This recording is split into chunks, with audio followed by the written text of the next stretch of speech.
오늘 함께 나누실 하나님의 말씀은 로마서 10장 16절로 21절까지의 말씀입니다. 신약성경 253페이지에 있는 로마서 10장 16절로 21절까지의 말씀을 다 함께 봉독하시겠습니다. 그러나 그들이 다 복음을 순종하지 아니하였도다. 이사야가 이르되 주여 우리가 전한 것을 누가 믿었나이까 하였으니 그러므로 믿음은 들음에서 나며 들음은 그리스도의 말씀으로 말미암았느니라.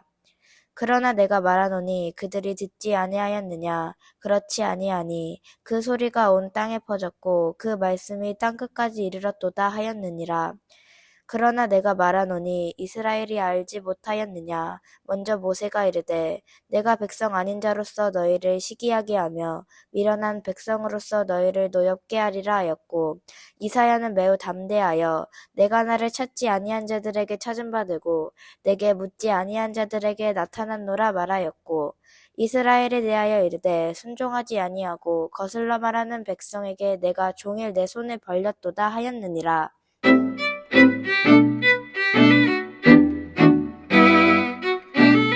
이제 10장의 마지막 부분입니다. 9장의 내용이 어떤 내용이라고 했죠? 과거 이스라엘의 모습. 10장의 내용은 어떤 내용이라고 했죠? 현재 이스라엘의 모습. 그러면은 현재 이스라엘의 모습이 오늘날 이스라엘의 모습이 아니죠. 바울 시대에, 바울이 있던 시대, 그때 그 시대의 현재 이스라엘의 모습이라는 겁니다. 그럼 이제 11장은 뭐가 나오겠죠? 미래. 예. 그 내용이라는 걸 여러분 좀 이해하셨으면 좋겠고, 이제 10장에 와서 이야기하는 것이 뭐냐면 이스라엘 백성들이 올바르지 않은 지식, 올바른 지식을 따르지 않아서 결국 그들이 믿음 안에 서지 못했다라고 말씀하고 있으면서 무엇을 얘기합니까? 믿음, 들음으로 말미암아 내가 마음으로 믿어 입으로 시인하여 구원에 이른다라고 말씀했잖아요. 그러니까 결국 그 이야기의 핵심은 무엇이냐? 들음으로 말미암아 그들이 마음으로 믿어서 그들이 입으로 고백할 수 있는 믿음과 신앙으로 알아야 되는데, 이 들음은 단순히 무엇이라 했습니까? 말씀을 귀로 듣는 것을 이야기하는 것이 아니라 그 말씀 앞에 복종하고 순종하는 게 들음이다라고 말씀을 드렸습니다. 그래서 누구든지 그 믿음을 받아들이면 차별 없이 구원을 받을 수 있다라고 이제 지난주에 우리가 말씀을 통해서 확인해 본 것이고, 지난주 말씀에 결국 무엇을 얘기합니까? 그들이 믿지 아니하는 일을 어찌 부르리요? 듣지 못한 일을 어찌 믿으리요? 전파하는 자가 없이 어찌 들으리요? 보내심을 받지 아니하였으면 어찌 전파리요? 라는 말씀을 통해서 무엇입니까? 보냄받은 자가 있고 전파하는 자가 있고 듣게 되어지고 그래서 믿음에 이르게 된다. 이 모든 것이 구원의 일련의 과정이다라고 설명을 하면서 결국 말씀을 통해서 아름답도다 좋은 소식을 전하는 자들의 발이여 함과 같습니다라는 그 비유를 통해서 결국 무엇입니까? 복음이 전해지는 것이 그렇게 얼마나 기쁜 소식이고 즐거운 소식이고 행복한 소식인지에 대한 중요성에 대해서 설명을 하였습니다. 그러니까 지금 사도 바울이 계속 논지를 펴가는 내용의 일들은 무엇입니까? 복음이 증거되어지고 복음이 전파되어져서 그들의 귀에 들렸느냐 안 들렸느냐 들어서 믿는 것이 중요하다, 이 이야기를 지금 말씀을 통해서 계속 설명하고 있는 거거든요. 그래서 오늘 16절 말씀으로 넘어와서 무엇을 얘기하면, 그러나 그들은 누구를 얘기할까요? 이스라엘 백성을 얘기하겠죠. 그들이 다 복음을 순종하지 아니하였도다라고 말씀하고 있습니다.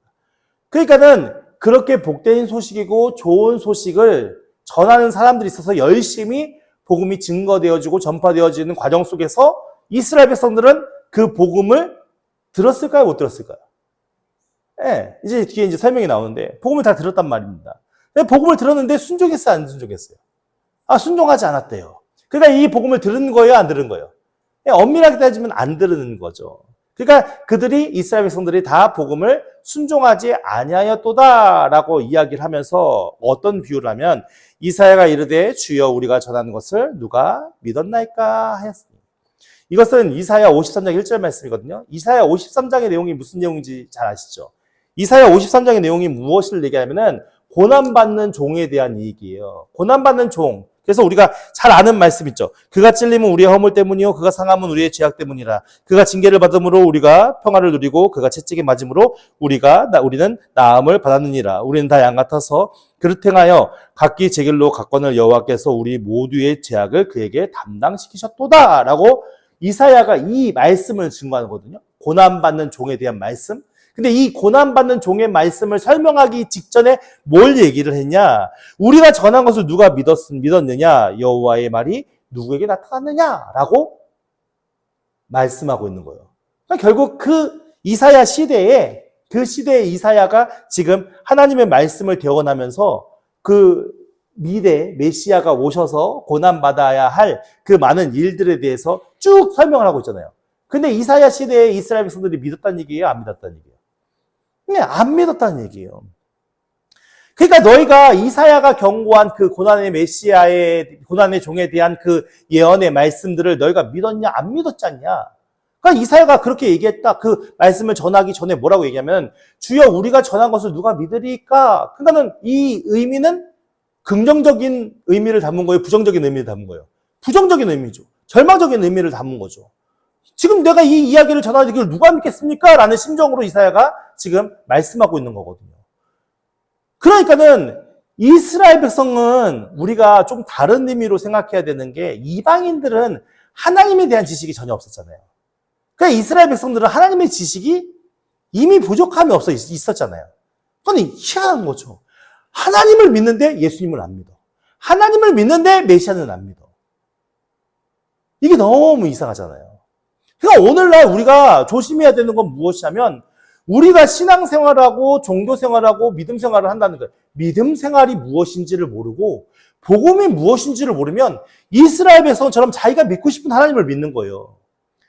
이스라엘 백성들이 어려움을 겪는 일 중에 중요한 것이 무엇이냐면 하나님의 말씀이 주어졌었을 때 그 하나님의 말씀을 그들이 그 은혜 그대로 받아들인 것이 아니라 그들에게는 무엇이 중요해지게 점점 변해가냐면 그들이 갖는 전통이 더 중요한 관점으로 변해가는 거예요. 그들이 지금까지 지켜오고 그들이 지금까지 사수해온 전통이 더 중요한 관점으로. 근데 전통이 중요합니까? 하나님의 말씀이 중요합니까? 하나님의 말씀이 더 중요하거든요. 그러니까 그들의 의식 속에 이사야가 그 고난받는 종에 대한 메시아의 예언, 그리고 이사야뿐만 아니라 구약 성경 곳곳에 나오는 메시아의 예언들의 그런 말씀들을 자신들이 원하는 대로 해석하지 않고 자신들의 전통과 자신들의 어떤 규율과 자신들이 바라고자 하는 것에 대해 의한 해석이 아니라 진짜 하나님의 말씀 그대로 그들의 마음속에 믿고 받아들였다면 예수 그리스도가 이 세상에 오셨을 때 그 예수 그리스도를 죽이는 일에 앞장서는 자들이 됐었을까요? 저는 아닐 수도 있다라고 생각해집니다. 그러니까 사도 바울의 입장에서도 너무나도 이사야와 같은 그런 마음이 드는 거죠. 지금 그들에게 복음이 주어졌고 예수를 통하여 많은 구원의 역사들이 이방 나라에 사도 바울이 얼마나 많은 이방 나라의 복음을 증거했습니까? 그래서 이방 나라에 그렇게 복음이 증거되어지고 있는데 정작 하나님을 넘어도 잘한다는 그 민족은 복음을 받아들이지 않아요. 17절 말씀에 그러므로 믿음은 무엇에서 난다고요? 들음으로. 계속 지금 반복적으로 얘기하죠. 믿음은 무엇에서 난다고요? 들음으로. 듣는 것은 어떤 들음이라고요? 그냥 귀로만 듣는 것을 얘기하는 것이 아니라 그 말씀에 복종하고 순종해서 행동하는 것을 이야기하는 것입니다. 그러니까 이 들음에서 나는데 들음은 무엇이라고요? 그리스도의 말씀으로 말미암음이라라고 말씀하고 있습니다. 그러니까 여기서 그리스도의 말씀이라는 것은 그리스도에 관한 말씀을 이야기하는 것이고 그리스도에 관한 말씀은 그걸 무엇을 이야기하는 거겠습니까? 그리스도에 관한 복음이겠죠. 네. 그러니까 결국은 그들이 믿는 것은 그리스도에 관한 복음의 메시지를 듣고 믿는 거예요. 그러니까 18절 말씀에 그러나 내가 말하노니 그들이 듣지 아니하였느냐? 그들이 들었어요, 안 들었어요? 네. 여기서 듣지 아니하였느냐라는 것은 그 소식을 귀로 들었느냐 안 들었느냐를 얘기하는 거거든요. 그러니까 그들이 그러니까는 이스라엘 백성들이 우리가 복음에 대해서 못 들어서 못 믿었는데요? 라고 얘기할 수 있잖아요. 그러니까 그들이 그 복음에 대해서 못 들었느냐? 듣지 못하였느냐? 그렇지 아니하니 그 소리가 온 땅에 퍼졌고 그 말씀이 땅끝까지 이르렀노라라고 얘기하면서 이것은 시편 19편 4절 말씀에 그 말씀을 인용해서 설명을 하고 있는 거거든요. 근데 여기서 이게 소리라는 단어의 의미가 뭐냐면 현악기 있잖아요. 현악기. 우리가 뭐 기타도 있을 수 있고 뭐 첼로도 있을 수 있고 뭐 바이올린도 있을 수 있고 현악기들이 있잖아요. 가야금 뭐 이런 것들 있잖아요. 현악기. 현을 이렇게 튕기잖아요. 현을 튕기면 그 현이 튕겨지면서 소리가 웅웅웅웅 하고 이게 퍼져나가잖아요. 그 모습을 이제 연상하시면 되는 거예요. 소리라는 게. 현악기를 튕기는 그 모습이거든요. 그러니까 그 현악기를 튕기는 것을 시각적으로 볼 수도 있고 청각적으로 들을 수 있잖아요. 그러니까 그렇게 그 소리가 윙윙윙윙 퍼져나가듯이 그렇게 온 땅에 퍼져나갔다라고 얘기하는 거거든요. 근데 이것이 시편에 쓰여진 의미는 어떤 의미로 쓰여지냐면 하나님 대심의 어떤 하나님의 자연 제 계시가 하나님이 유일신이시고 이 세상 모든 만물을 창조하신 하나님이시다라는 그 계시가 자연 만물들을 통하여서 모든 인간들에게 그렇게 퍼져서 알려졌다라는 의미를 담아서 쓴 시거든요. 그러니까 그것을 인용해서 하나님의 계시가 그렇게 자연 만물들을 통해서 사람들에게 알려지고 증거돼서 모든 사람들에게 퍼져나간 것처럼 복음이 그리스도에 관한 말씀이 그 말씀이 지금 어떻게 해요? 온 땅에 지금 퍼져나가고 있다. 그래서 그것을 듣지 못했을 리가 없다. 왜냐하면 이미 예루살렘에서부터 그 복음이 시작되어서 수리아를 거쳐서 소아시아 지역을 지나서 지금 어떻게 지중해 지역의 거의 대부분 많은 도시들의 복음이 증거되어졌고 지금 로마에까지 이르게 된 거 아닙니까? 그러니까 그 모든 상황들이 증거되는 그 모든 과정들을 통하여서 볼 때에 이스라엘 백성들이 저희가 복음을 듣지 못해서 우리가 예수님을 믿지 못한 건데요 라고 핑계댈 수 있다는 겁니까? 없다는 겁니까? 절대 핑계댈 수 없다라는 걸 얘기하는 겁니다. 그러니까 복음은 이미 선포되어지고 많은 이들을 통해서 증거되어지고 전파되어져서 그것을 듣지 못하는 이들이 없을 정도로 지금 퍼져나가고 있음을 지금 사도 바울이 이야기하면서 그렇게 퍼져나가는 복음을 왜 그렇게 믿지 못하느냐, 듣지 않으려고 하느냐. 그러니까 이것을 듣지 않았다는 얘기는 결국 뭡니까? 그들 마음속에 그것을 거부하는 마음으로 배척하고 있다는 것을 말하고 있는 것이죠.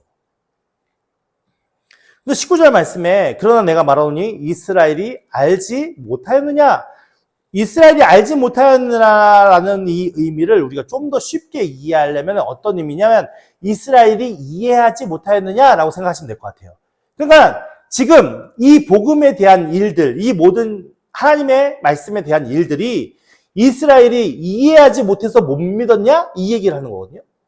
근데 이스라엘이 이해했을까요? 이해하지 못했을까요? 애매하죠. 그러니까 이 이스라엘이 이 복음에 대해서 이해하지 못하였느냐라고 지금 이제 반문하는 거예요. 이스라엘 사람들이 아니 우리가 그 말씀을 이해하지 못해서 못 믿었는데요라고 얘기할 수 있잖아요. 그러니까 그 상황에 있었을 때 모세의 이야기를 말씀하면서 예를 들어 말씀하면서 먼저 모세가 이르되 내가 백성 아닌 자로서 너희를 시기하게 하며 미련한 백성으로서 너희를 노엽게 하리라 하고 죄송합니다.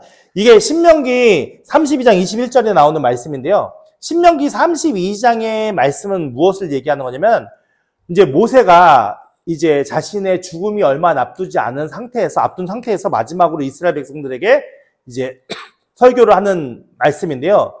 이게 신명기 32장 21절 말씀이라고 했잖아요. 신명기 32장 20절 말씀부터는 무엇을 얘기하냐면은 하나님께서 모세에게 말씀하신 거예요. 하나님께서 모세에게 말씀하시고 모세는 그것을 대언하는 내용이 이제 그 뒤에 나오는 내용인데 지금 이 모세가 이르되 내가 이 백성 아닌 자로서 하는 이 구절의 말씀은 모세의 생각입니까? 하나님의 말씀입니까? 하나님의 말씀인 거예요. 지금 하나님의 말씀을 모세가 대언하고 있는 거거든요. 근데 하나님께서 뭐라고 얘기하면은 이스라엘 백성들의 모습을 볼 때 앞으로 되어질 일들 내가 백성 아닌 자로서 그러니까 백성 아닌 자는 누굴 얘기하는 거죠?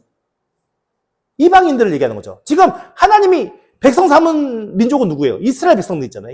이스라엘 지금 출애굽하는 여정 속에서 이제 신명기의 이제 말씀을 모세가 마지막에 가나안 땅에 들어가기 전에 마지막 설교를 하는 거니까.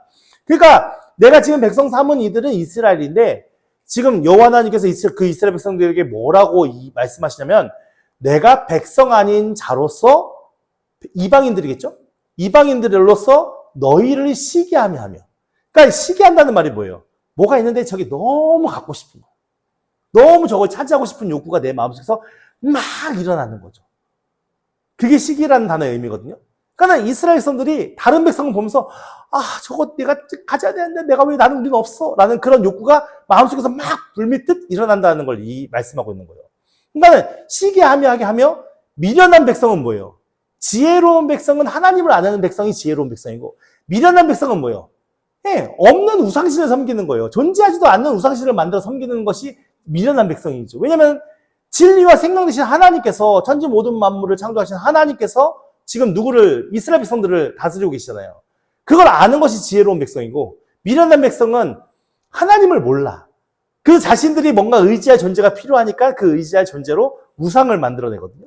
그러니까 그 우상을 섬기는 백성은 아무것도 아닌 거에 의미를 부여해서 그것이 신이다라고 생각하면서 섬기는 거잖아요. 그냥 의미 없는 행동이죠. 그런 행동을 하는 백성들이 미련한 백성들이겠죠. 그러니까 이런 미련한 백성들로서 너희를 어떻게 한다고요? 화나게 한다. 분노를 일으키게 한다. 왜 화를 나게 할까요? 그러니까 이것이 무엇이냐면 결국은 어떤 의미를 담고 있냐면 이스라엘 백성들이 하나님을 잘 섬길 때 이런 일들이 일어날까요? 그렇지 않은 거예요. 결국 이 일은 무엇이냐면 이스라엘 백성들이 하나님 앞에 범죄하고 그 하나님 앞에 바르게 살지 못하게 됐었을 때 하나님의 은혜가 다른 나라로 전가되어지고 그 다른 나라가 되어지는 일들을 보면서 그들이 무엇을? 시기하는 마음을 갖게 되고 야 저건 우리 건데 우리가 다 뺏겼네?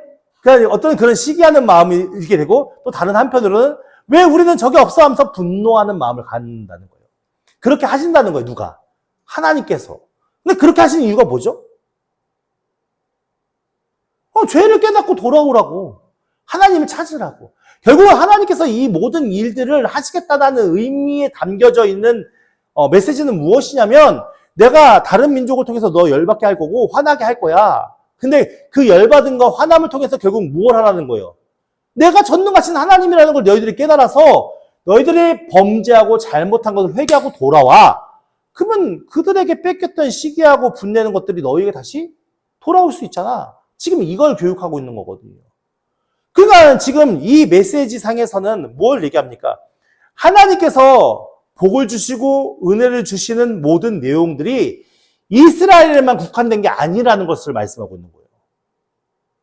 그러니까 결국 구약의 여러 구절의 메시지를 통해서 이스라엘이 아닌 이방인들, 그들이 정말 무시했던 동물보다도 못하게 취급했던 그 이방인들에게 하나님의 은혜가 증거되어지고 하나님의 복음이 전가되어져서 그들로 하여금 풍성한 하나님의 은혜를 누리게 하게 되어지고 결국 그것을 바라보는 이스라엘 마음속에도 시기와 분노의 마음이 생길 수 있는 거잖아요. 그러니까 그렇게 하시는 이유가 뭐예요? 이스라엘의 잘못된 것을 깨닫고 돌아오기를 원하는 마음으로 그렇게 하시는 거 아니에요. 그러니까 오늘날 지금 되어지는 모든 일들 가운데 사실은 하나님의 은혜의 손길들이 계속 끊임없이 우리의 삶도 마찬가지고 이스라엘의 삶에도 마찬가지로 계속 끊임없이 역사하고 있는 거잖아요. 그러니까 하나님의 그 오래 참으심과 자비와 긍휼로서 지금도 이 세상 가운데 그리스도의 복음으로 하나님의 구원의 은혜에 참여할 수 있는 은혜의 일들을 계속 끊임없이 행하고 계시는데 그들 스스로가 거부하고 있는 거잖아요. 그러면서 20절 말씀에 이사야가 매우 담대하여 내가 나를 찾지 않은 자들에게 찾은 바 되고 내가 묻지 아니한 자들에게 나타났노라 라고 말하였다. 무슨 얘기입니까? 하나님을 전혀 알지 못해요. 하나님을 인지하지 못해서 찾지도 못해요. 그런 자에게 어떻게 했다고요? 하나님이 찾은 바 됐대요. 하나님에게 무엇인가 간구하고 묻지도 못해요. 그런 자들에게 어떻게 했다고요? 나타났대요. 이사야의 말씀이잖아요. 근데 실제로 이렇게 됐어요, 안 됐어요? 지금 되어가고 있는 사도 바울 시대에 많은 이들이 우리가 하나님을 알아서 하나님을 찾았어요? 우리가 하나님을 느끼고 있어서 알고 깨닫고 있어서 하나님 앞에 부르짖었어요? 아니잖아요. 그리고 지금 사도 바울이 전도 여행을 하는 그 모든 일련의 과정들 속에서 그 무지한 그 이방인들이 우상신을 섬기고 있던 그 이방인들이 갑자기 하나님을 알아서 하나님을 찾았어요? 하나님을 만나고 하나님께 부르짖었어요? 아니란 말이에요. 하나님의 성령께서 그들에게 찾아가 주셔서 그들 마음속에 하나님이 어떤 하나님인지를 알게 하셨고 하나님이 예수 그리스도 통해 하신 구원의 역사가 어떤 일인지 그들 마음속에 믿게 하셨단 말이에요. 그 일들이 지금 계속 증거되어지고 나타내지고 있는데도 불구하고 이스라엘 백성들은 지금 어떤 마음을 갖는 거예요? 아닌데, 저것들 저거 잘못하고 있는 건데, 우리가 지금 지키고 있는 전통이 맞는 건데, 우리가 지금 지키고 있는 율법이 맞는 건데, 우리가 지금 믿고 있는 이 믿음이 맞는 건데 라고 고집부리고 있는 거예요. 우리에겐 이런 모습이 없을까요? 오늘 우리에게는 이런 모습이 없을까요? 여러분, 우리가 믿는 하나님이 어떤 하나님인지를 우리가 이해하지 못하면 우리의 인생도 이스라엘처럼 헛된 믿음으로 그칠 수도 있는 거예요. 우리의 완고함이 출애굽기에 보면 바로의 마음을 완고하게 하셨다 이런 구절들이 많이 나오잖아요. 근데 실상 하나님께서 바로에게 절대 거부하게끔 역사하신 겁니까? 아니요. 바로가 거부하고자 하는 그 마음을 바꾸지 아니하신 거잖아요. 그러니까 결국 우리 안에 있는 완고함이 하나님 앞에 내려지지 않는다면 우리는 하나님을 진실되게 믿고 따를 수 있을까요? 아닌 거예요. 오늘 우리가 곰곰이 우리 안에 믿음과 신앙의 체계를 잘 생각해 봐야 되는 것은 무엇이냐면 이방신을 따르는 사람들과 같이 우리가 하나님 앞에 어떤 복을 받기 위한 믿음으로 우리의 신앙 체계를 세워가고 있다? 그러면 우리는 이스라엘과 다른 게 있을까요? 없는 거예요. 왜냐면 이스라엘이 그렇게 하나님을 섬겼거든요. 우리가 믿는 것은 하나님께서 우리에게 베푸르신 복음의 역사예요. 맞지 않습니까, 여러분들? 복음을 믿는 거예요. 복음은 뭡니까? 예수 그리스도에 관한 말씀이에요. 예수 그리스도에 관한 말씀이 무엇입니까? 예수님을 믿음으로 말미암아 우리가 죄사함을 받아서 하나님 나라 백성이 됐다는 거예요. 그러면 그 하나님 나라의 백성은 어떤 삶을 살아야 됩니까? 그것을 보여준 게 예수님의 삶이잖아요. 예수님이 부유하게 사셨습니까? 예수님이 명예롭게 사셨습니까? 예수님이 자랑거리가 많으셔서 살으셨습니까? 예수님이 보여주시는 한평생의 삶의 모습은 철저하게 하나님의 영광을 위해서 자신을 희생하며 헌신하는 삶이었어요.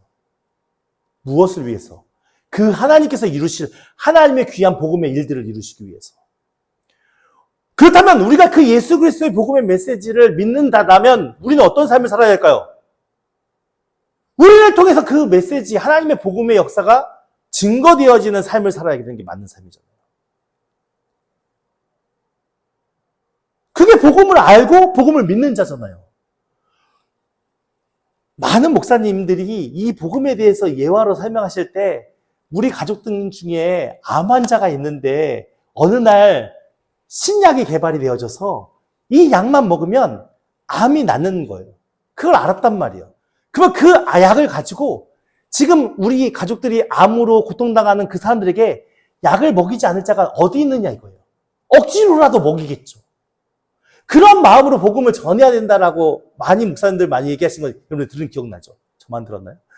예전에 부흥이나 이런 데 갈 때 많이 들었던 것 같은데.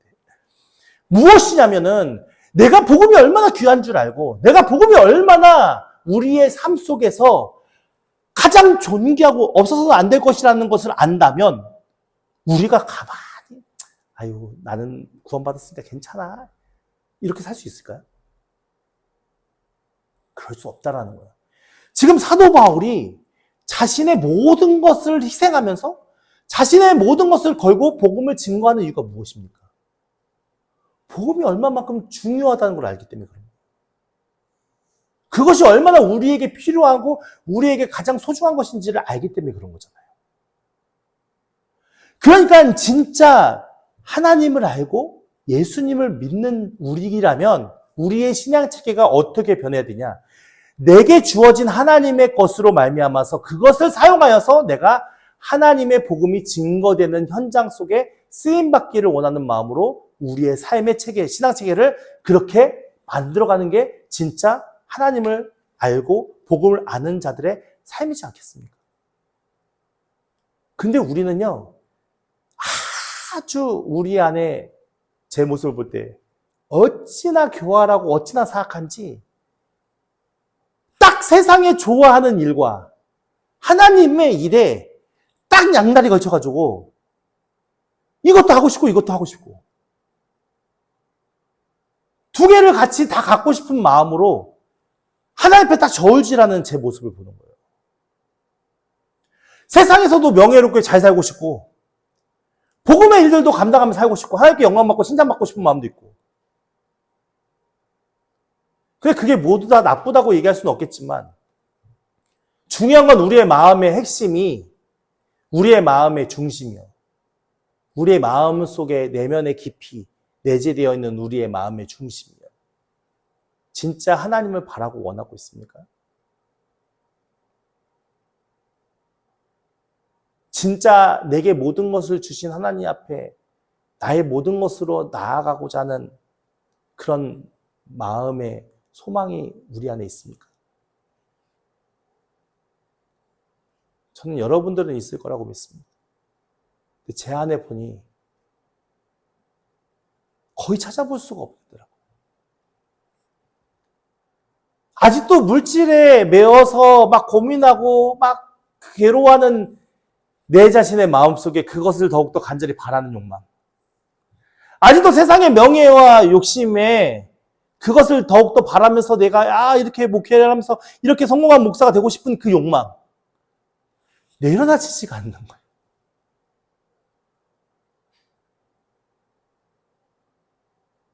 왜 내려놔지지 않을까요? 내려놔지지 않는 것은 무엇이냐면 내 생각과 마음의 초점이 계속 거기에만 집중하고 있기 때문에 그래요. 우리는 쉽게 우리가 지금 처해 있는 상황 속의 욕망과 욕심이 내려놔야 됩니다. 내려놔야 됩니다. 내려줘야 됩니다. 라고 말하지만 사실 그거를 내려놓으려고 애쓴다고 내려놨지나요? 내려놓으려고 노력하는 건 뭡니까? 생각을 하잖아요. 그러면 그것이 내 생각 속에서 내려놔질까요? 안 됩니다. 우리가 쉽게 얘기하자면 우리가 고민이 많고 염려가 많은 일반 사람들이 술을 마시잖아요. 술을 마시는 이유가 뭐죠? 네, 술의 취기를 빌려서 그 생각을 잊고 싶어서 마시는 거거든요. 그것이 무엇을 의미하냐면은 결국 그것을 내려놔야지라는 생각 속에서는 절대 내려놔지지 않는다는 거예요. 그럼 무엇으로 내려놔질 수 있을까요? 네, 하나님을 향한 믿음으로 내려날 수 있죠. 내가 그 생각에 취해 있지 말고 하나님께 집중하고 하나님께 초점이 맞춰져 있으면 당연스럽게 그 생각을 할까요, 안 할까요? 안 하는 거예요. 그래서 우리에게 중요한 신앙의 과제가 무엇이냐면 내가 얼마만큼 하나님과 연합되어져서 그 하나님 앞에 집중하면서 그 하나님의 은혜를 사모하면서 그 속에서 그 생각 속에서 세상 것에 대한 염려, 걱정, 근심을 생각하지 않고 하나님께 집중하면서 우리가 우리의 믿음의 삶을 그 신앙의 체계를 세워갈 수 있느냐가 믿음의 실력인 것이거든요. 오늘 우리에게 그러한 마음으로 하나님 앞에 서지 못한다면요. 여러분, 오늘 사도 바울이 적나라하게 비판하는 이스라엘의 모습이 먼 나라의 이야기가 아니고 다른 나와 전혀 관계없는 사람들의 이야기가 아니라 오늘 우리 자신의 모습일 수 있다라는 것을 우리는 깨달아 알아야 하는 것입니다. 우리가 진정 복음을 안다면, 우리가 진정 하나님의 그 은혜와 사랑을 깨닫는다면 오늘 우리의 믿음과 우리의 삶의 신앙체계가 어떻게 바뀌어야 되는지를 다시 한번 생각해보는 저와 여러분들께 예수님으로 축원드립니다. 21절 말씀에 이스라엘에 대하여 이르되 순종하지 아니하고, 그죠? 지금 이스라엘 백성들은 하나님의 말씀에 순종하지도 아니하고 거슬러 말하고 있어요. 거꾸로 말하고, 하나님 이렇게 섬기는 게 맞잖아요. 하나님 저희가 이렇게 율법 지키는 게 맞잖아요. 저희가 이렇게 전통을 지켜나가는 게 진짜 바른 거잖아요. 라고 계속 끊임없이 이야기하는 백성에게 하나님께서 어떻게 했냐면 내가 종일 내 손을 벌려두다. 손을 이렇게 벌렸대요. 손을 이렇게 왜 벌릴까요? 손을 벌렸다는 의미는 무엇을 담고 있냐면 이 물건을 잡아야 되는데 이 물건을 잡기 위해서 손을 벌려야 되죠. 근데 이게 좀 멀리 있는 거예요. 좀 멀리 있어서 손을 벌리면 어떻게 돼요? 이렇게 하면 안 잡히잖아요. 그러니까 더 잡고 싶어서 이렇게 하고 있는 거예요. 근데 아직까지 닿았어요, 안 닿았어요? 안 닿았으니까 이게 오므리지 않는 거죠. 계속 손을 벌리고 있는 거죠. 닿지 않았으니까. 그러니까 이스라엘 백성에게 계속 내가 종일 손을 벌려놓으라 라고 말씀하시는 이유는 무엇이겠습니까?